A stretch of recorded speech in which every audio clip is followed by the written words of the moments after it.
Viewers, நாங்களுடைய Lakshmi. நீங்கள் பார்த்துருக்கிறது 0 லக்ஷ்மி. லைட்டாக throat infection, cold and ஃபீவருங்க. ஸோ கொஞ்சம் வாய்ஸு ஃப்யூச்சரில் 1 or 2 days இப்படி இருக்கும். ஓகேவா? சரி, ரொம்ப முக்கியமான விஷயம் விஜயோட கோவம் இன்றைய பகுதியில். அதுக்கு முன்னாடி நம்மளுடைய காவேரியோட ஸ்கூலில் இந்த குட்டீஸ் 2 பேரும் படிக்கிறாங்க. ஸோ அவங்களுக்கு பிறந்தநாள் நேற்று போல். ஸோ அவங்க இன்ஸ்டா பார்க்கும்போது, ஸோ அதனால் குட்டீஸ்க்கு நம்மளுடைய சேனல் சார்பாக இனிய பிறந்தநாள் வாழ்த்துக்கள்.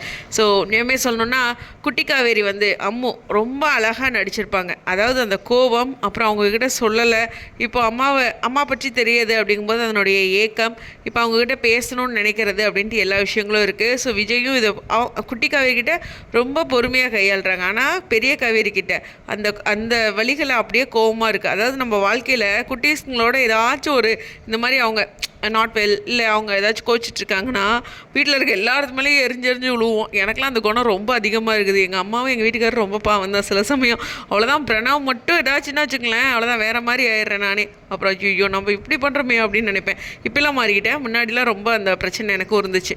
ஸோ அந்த குழந்தைங்க தானே நம்ம உலகம்னு இருக்கும்போது அந்த தாக்கம் அப்படிங்கிறது கொஞ்சம் அழுகிறதுக்கு காரணமாயிட்டாங்கனாவே கோவம் வருது. அப்போ விஜய் இவ்வளோ டவுனாக இருக்கும்போது அந்த விஷயத்தில் கோவம் வந்தாலும் எல்லா இடத்துலையுமே அந்த பொறுமையும் நிதானமும் இருக்கணும் இருக்கு.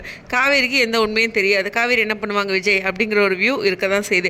ஸோ காவேரி வந்து இப்போ என்ன பண்ணுறதுன்னு தெரியாமல் இருக்காங்க. ஆனால் இந்த உண்மைகளை வந்து மெல்ல மெல்ல சொல்லிடுறாங்க. ஏன்னா சித்தி இந்த இடத்துல சொல்ல வராங்க, இல்லை அந்த ஃபோட்டோஸ்லாம் எடுத்து கேட்டாங்க, பார்த்துருக்காங்க போல யாழ்லையும் இப்படி அப்படின்ட்டு தாத்தா சொல்ல விஜய்க்கு தெரிய வருது. அதே இடத்துல சித்தியும் போட்டு உடைச்சிட்றாங்க. ஏன்னா குட்டி காவேரி வந்து சாப்பிடல, 2 நேரம் சாப்பிடாத மாதிரி வருது, யார் கூடயும் பேசலைங்கும் போது என்ன பிரச்சனை அப்படிங்கும்போது சித்தி சொல்ல தான் போகிறாங்க அந்த இடத்துல.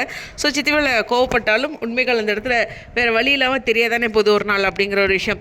ஸோ இப்போ குட்டி காவேரிகிட்ட எல்லா உண்மைகளையும் விஜய் பேசுகிறாரு. பட் இந்த உண்மை அடுத்த ஸ்டேஜுக்கு போகும்போது அம்மாவோட உயிருக்கு பாதிப்பு அப்படிங்கிற ஒரு புரிதலையும் அந்த குழந்தைக்கு ஏற்படுத்துகிறாரு.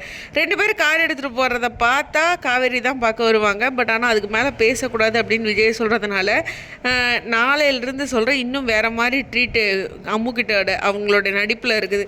ஸோ ரெடியாக இருந்துங்க, அந்த பிள்ளையோட நடிப்புக்குள்ளே நம்ம எப்படி உள்ள போகிறோம் அப்படின்ட்டு என்ன பண்ணனாலும் அதுலேருந்து மீள முடியாது. அப்படி ஒரு அழகான நடிப்பு நாளைக்கு இருக்குது. ஏன்னா அம்மா பொண்ணோட பாசம் அவ்வளோ அழகான ஒரு விஷயம்.